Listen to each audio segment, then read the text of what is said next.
Shalom. First and foremost, want to give all praises, honor, and glory to Yahweh, Ba'ashem, Yahweh Shai, Ba'ashem, Kakadash. Double honors to the apostles and elders of GMS that rule well. Peace, love, and salutations to all the brothers out there pushing His word of sincerity and the truth. Shalom to the brothers, sisters, and children out there keeping His word of sincerity and the truth. Okay, I'm going to go into a quick lesson. And this lesson is basically going to be on how people are on edge, In these last days, people are literally on edge. And I was looking through different articles and I came across this, and it said father sentenced to prison after decapitating seagull who tried stealing chip from daughter. And I'm like, what? You start looking at these titles or these topics or these articles, and you be like, what? You start reading it. So, I'm reading a little bit of it because I'm like, this dude decapitated a seagull for trying to steal, and here it say a chip, but on down it say a French fry from his daughter. I'm guessing he at a beach, and it's just, and he decapitated it. Like dang. But I'm gonna read it. It says a dad who viciously decapitated a seagull because it tried to eat his daughter's French fry has been handed prison time for his heinous crime. Franklin Ziegler, something like that, Ziegler, 30, from New Jersey, was seen holding the helpless, headless bird while trying to find a rubbish bag near the Surfside Pier at Maurice Piers and Beachfront Water Parks in North Wildwood back in July 2024. And this was back in July 2024. This is 2 years ago, or roughly 2 years ago. How much more now? It says he is said to have been angry when he saw the bird trying to snatch French fries from his daughter, which is what resulted in him deciding to kill it. And this is an Edomite, and I'm gonna scroll down a little bit. You're gonna see a little bit more of what this Edomite looked like.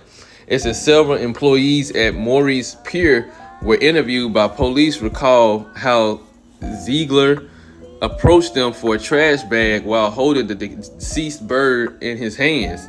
And New Jersey or NJ.com reports that he admitted on police body cam footage to killing the seagull after it tried to take his daughter's French fries and became confrontational with police while they questioned him. And so this is another image of the guy you can see on his left hand, right on the image, but on his left hand he got 666, And right now, it looks upside down, but you turn your phone upside down and you see 666 along with other tattoos he got on his other hand, his right hand, left on the screen. So and like I said, this was back in July 2024, but I think they did something with the sentencing now. I didn't read too much into it. But these people are on edge, especially these Edomites, man. Their kingdom is continually falling, And now you got war going on, the draft going on. Well, it's like not the draft going on. Talks about the draft going on, which we know the draft is coming. You got gas prices steadily increasing. You got food prices steadily increasing. You got homelessness and people getting laid off on the job, on the rise, steady. People losing their job. Brother uploaded a video on that, which I ain't have a chance to really look. I ain't look into it. I kind of just remembered it now after bringing it up. And these Edomites are definitely feeling it too. They're feeling the effects of a failing society. And not only that, they're feeling the effects of the plagues. Now, I'm gonna get this real quick. So like I said, these people are on edge. This is Matthew 24:12. And because iniquity shall abound, the love of many shall wax cold. And this is, from people to, from person to person. But hell, you can see a bird tried to eat some French fries or tried to eat some food. You at a beach or a pier, where those seagulls typically reside at, and they was landing trying to get some food. And he mad because it was trying to take it from his daughter, and he decapitated. And I want to know what he used. What did he use to decapitate a bird? How did he even catch it? That's what I want to know. But anyways, on top of that, people are feeling the effects of the plagues. Now I was watching a brother did a video. It was like a visual, more so of Egypt. You know, use AI to kind of show Moses talking, the Heavenly Father talking to Moses through the burning bush, and it was showing Moses was listening. And then it was another video where he was showing Moses going to Pharaoh, demanding that he let our people go, and the Lord was bringing the plagues down. Let me see which one was one.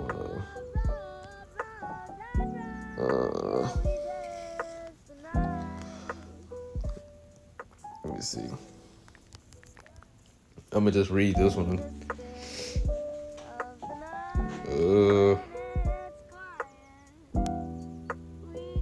Okay, Exodus 7. I'm gonna start at 19. It says, I'm reading the AMP. Then the Lord said to Moses, say to Aaron, take your staff and stretch out your hand over the waters of Egypt, over their waters, over their streams, over their pools, and over all their reservoirs of water, so that they may become blood, and there shall be blood throughout all the land of Egypt, in containers both of wood and of stone. So Moses and Aaron did as the Lord commanded. Aaron lifted up the staff and struck the waters in the Nile in the sight of Pharaoh and in the sight of his servants, and all the water that was in the Nile turned into blood. The fish in the Nile died, and the river became foul smelling. Or in the KJV, it says stink. And the Egyptians could not drink its water, and there was blood all throughout the land of Egypt. It said at least some of the groundwater. Well, let me see. Because it said I think it's. Let me see. The Egyptians cannot. Yeah, it said they was trying to search for some water, and they had a hard time trying to find it. I don't think they even found any, or they had a hard time trying to find water. So the people.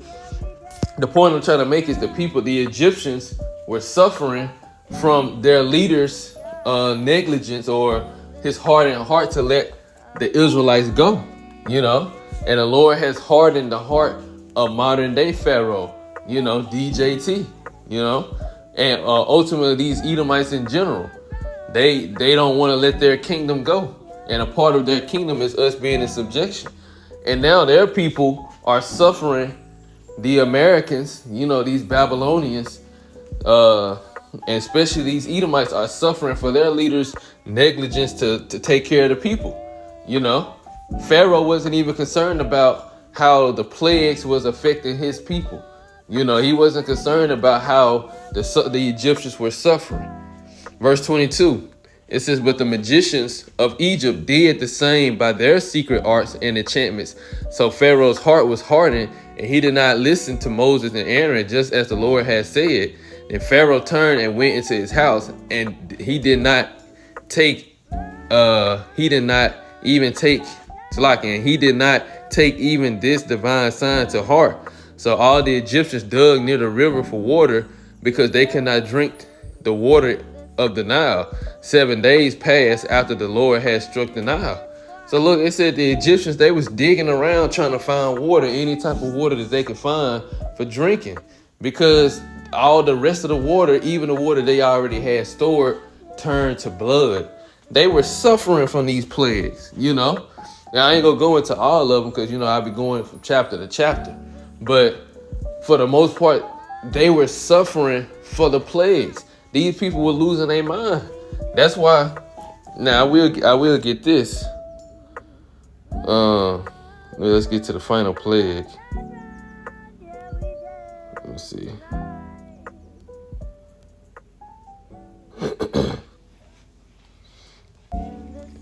You see, chapter to chapter, the Lord just bringing plagues on Egypt. And this is Exodus chapter 11. No, that's not it yet. Let's see.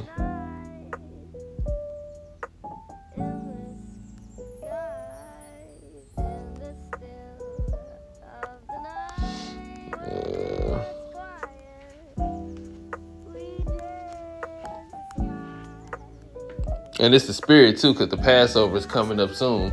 So it's even a spirit that, the brother uploaded that, and that I'm going into this.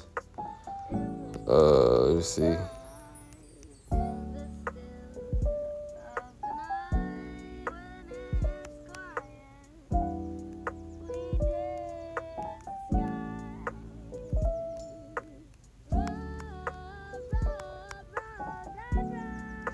I know how to find it. I was just trying to see if I can scroll to it and find it, but I think I'm just going what I need to so I can get straight to the point.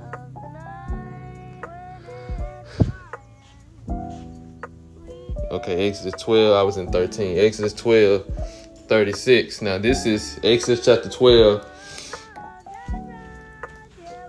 and starting at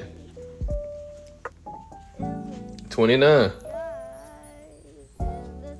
Now in the AMP, now it happened at midnight that the Lord struck every firstborn in the land of Egypt, from the firstborn of Pharaoh who sat on his throne to the firstborn of the prisoner who was in the dungeon, and all the firstborn of the cattle.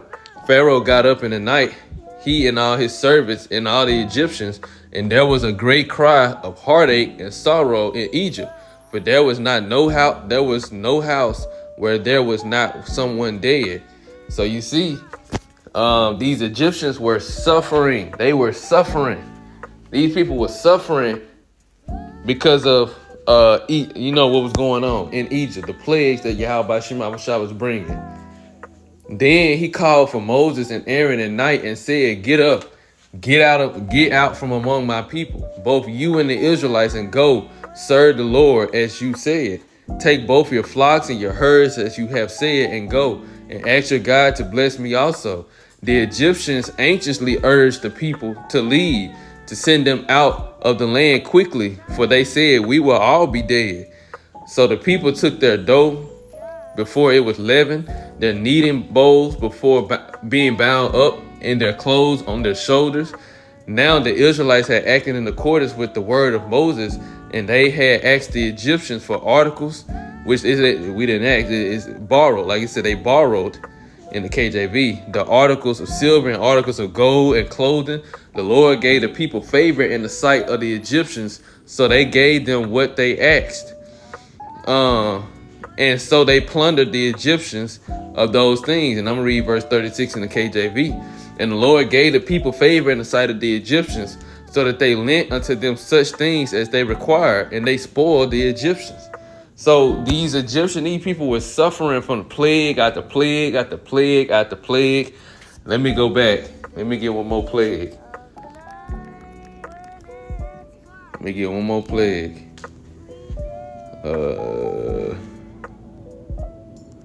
Exodus chapter 10, verse 20, starting at verse 21, AMP. "Then the Lord said to Moses, stretch out your hand toward the sky, so that darkness may come over the land." It says one of the, we'll keep going. "That darkness may come over the land of Egypt, a darkness which is so awful that it may be felt." Right. Man, you can't even imagine it. I know in Cuba right now, they without power, but with this plague, this on a whole nother level. I might go into it. So Moses stretched out his hand towards the sky, and for 3 days a thick darkness was all over the land of Egypt. No sun, no moon, no stars. The Egyptians could not see one another, nor did anyone leave his place for 3 days, but all the Israelites had supernatural light in their dwellings. They basically had, nothing changed for us. Then Pharaoh called to Moses and said, "Go, serve the Lord. Serve the Lord. Only your flocks and your herds must be left behind. Even your children may go with you." But Moses said, "You must also let us have sacrifices and burnt offerings, so that we may sacrifice to the Lord our God. Therefore our livestock must also go with us. Not one hoof shall be left behind. We must take some of them to serve the Lord our God. Even we do not know with what we will serve the Lord until we arrive there." But the Lord hardened Pharaoh's heart, and he was not willing to let them go. Right, so Like he said, the Egyptians were suffering under Pharaoh's leadership. And just like these people, they are on edge. This man decapitated a seagull because they were just trying to get a French fry from his daughter. He decapitated it. And like I said, it didn't go into with what, but I kind of want to go into a little bit more of the darkness. I'm not sure exactly where it started at. Let me see. But I know how to find it. Let's see. There he is. Wisdom of Solomon 17. Now I'm going to get into GNT just to make it a little bit more plain.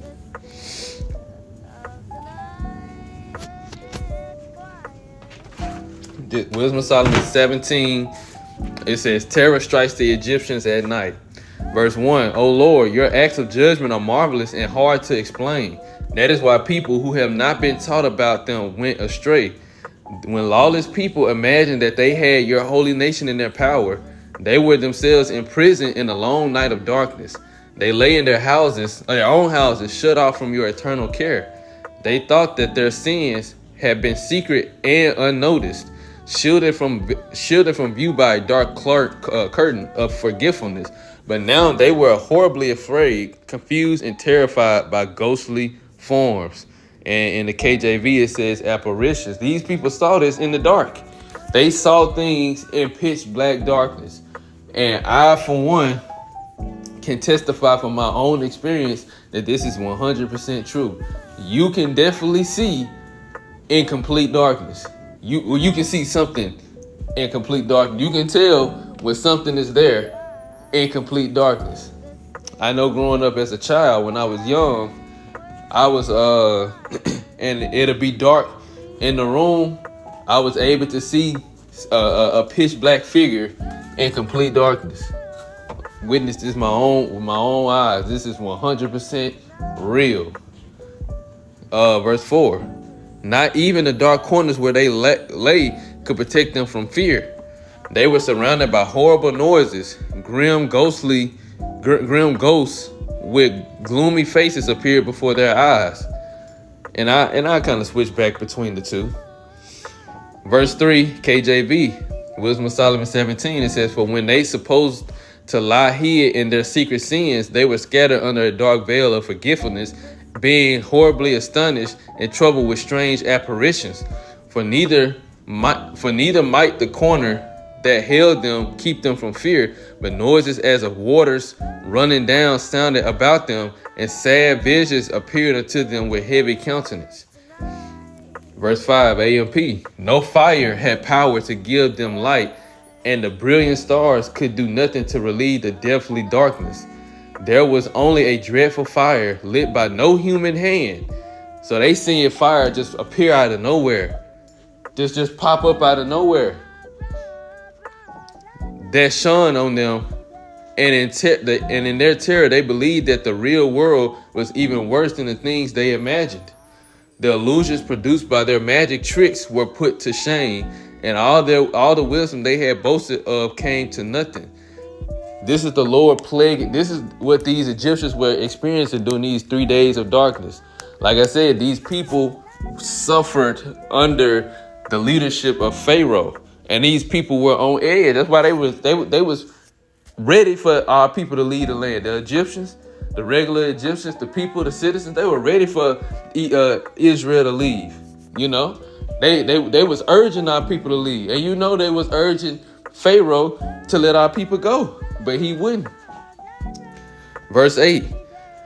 They had claimed that they could drive away all the fears and illnesses of sick minds, but now they themselves were sick with silly, groundless fears. Even though nothing dangerous had actually happened, they were terrified by hissing snakes and animals advancing on them. Yeah, I'm gonna get that in verse 9.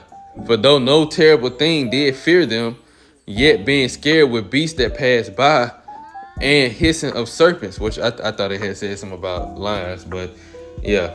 Verse 10, and so they died, shaking with fear, afraid even to open their eyes, yet unable to keep them shut. And I think it said for the, well, it might be on down. So yeah, it's a lot of them. A lot of them just had heart attacks. You know, they were so afraid they heart just gave out. You know, they just died because that's how afraid they were. They that's where the term "scared to death" come from. You can literally scare somebody to death, and that's what the Lord did to these Egyptians. He literally scared them to death. Like I said, and so they died, shaking with fear, afraid even to open their eyes, yet unable to keep them shut. That's about, you know, they trying to close their eyes because of what they seeing, but then they probably feel something touch them, and now they you know, and they don't even know what it is, or it sounds like something right around them, or the Lord probably just was putting images in their mind. So now they can't escape their mind, so they open their eyes, and they see something right in front of them. You know, so now they just terrified. They were tormented for 3 days straight. You know, these Egyptians were on edge, just like the modern day Egyptians. These people, they are on edge, and the torments, it's only beginning. The plagues is only beginning. Let me keep going. Wickedness is cowardly in itself and stands self-condemned. Someone with a guilty conscience will always imagine things to be worse than they really are. Fear is nothing but the failure to use the help that reason gives. You know, and I like the way it's worded. Fear is nothing but the failure to use the help that reason gives. You know, when you lack the confidence to rely on reason, you give in to the fears caused by ignorance. All night long, those people slept the same restless sleep, even though the night had no power over them, since it came from the powerless depths of the world of the dead. And I'm going to read that in the KJV, verse 14. But they sleep in the same sleep that night, which was indeed intolerable. They couldn't even sleep. They couldn't even sleep. At which came upon them out of the bottoms of inevitable hell. So that's what it felt like. You know, it was living hell that they was going through. Not the underworld where people talk about. No, they was going through hell on earth, trying to survive those 3 nights, those 3 days and 3 nights where you had a lot of people die. Verse 15, GNT, they were chased by hideous forms and lay paralyzed as they surrendered themselves to the sudden unexpected fear that came over them. Verse 15, KJV, it says, were partly vexed with monstrous apparitions and partly fainted. Their heart fell in them. That's where it is. Their heart fell in them. These people had heart attacks. For a sudden fear and not looked for came upon them. A lot of these Egyptians died from heart attacks. Seeing stuff. It said they were being chased. They being chased in pitch black darkness by something that's not even there. You know, apparitions or things that was there that they couldn't even explain. Like I said, monstrous apparition. Ain't no telling what they saw. Ain't no telling what they saw, you know. And again, we know demons, you know, and this stuff is real.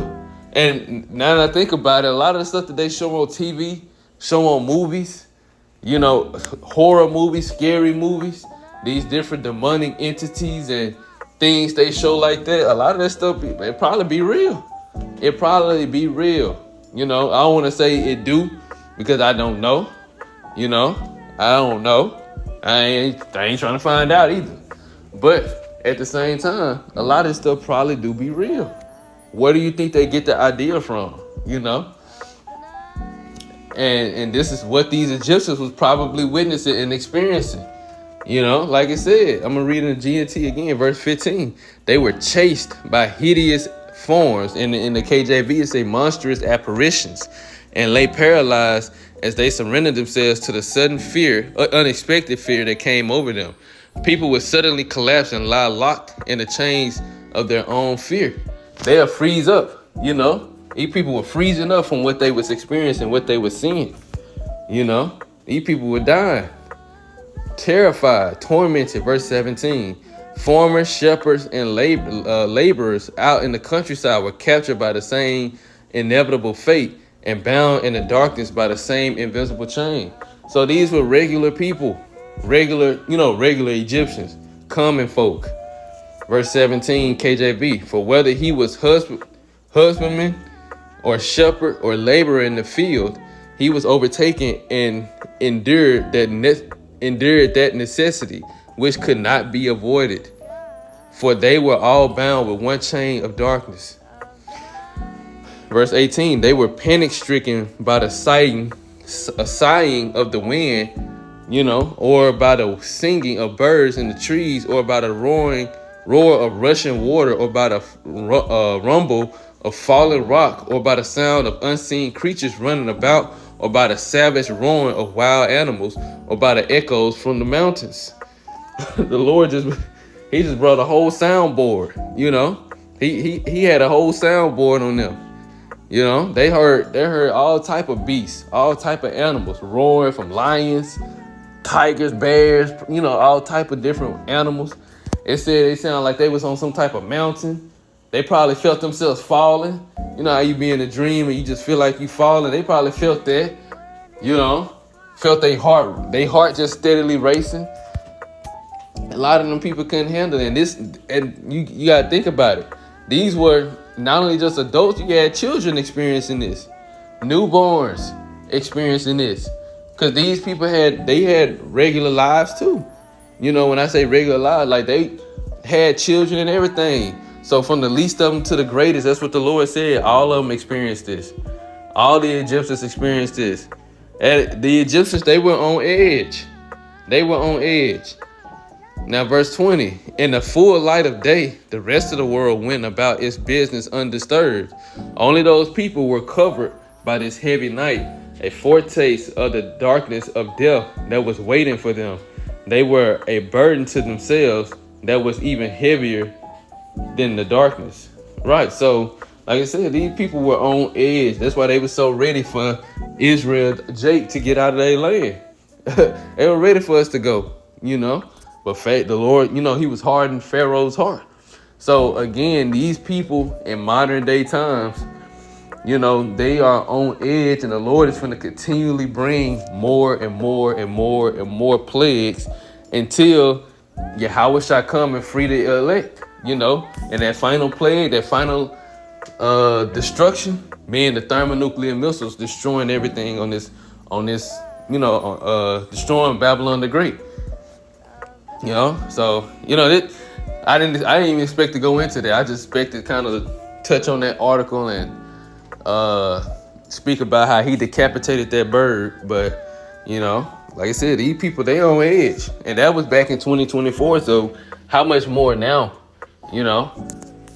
Decapitating a bird is probably gonna be light work compared to what. Not even probably. It's going to be light work compared to what's going to be going on in the times moving forward. So, Lord Williams edifying. I want to give all praises, honor, and glory to Yahweh, by Hashem Yahweh Shai, by Hashem Rakakadash. Double honors to the apostles and elders of GMS that rule well. Peace, love, salutations to all the brothers out there pushing His word of sincerity and the truth. Shalom to the brothers, sisters, and children out there keeping His word of sincerity and the truth. Until next time, Salaki. Until next time, Shalom.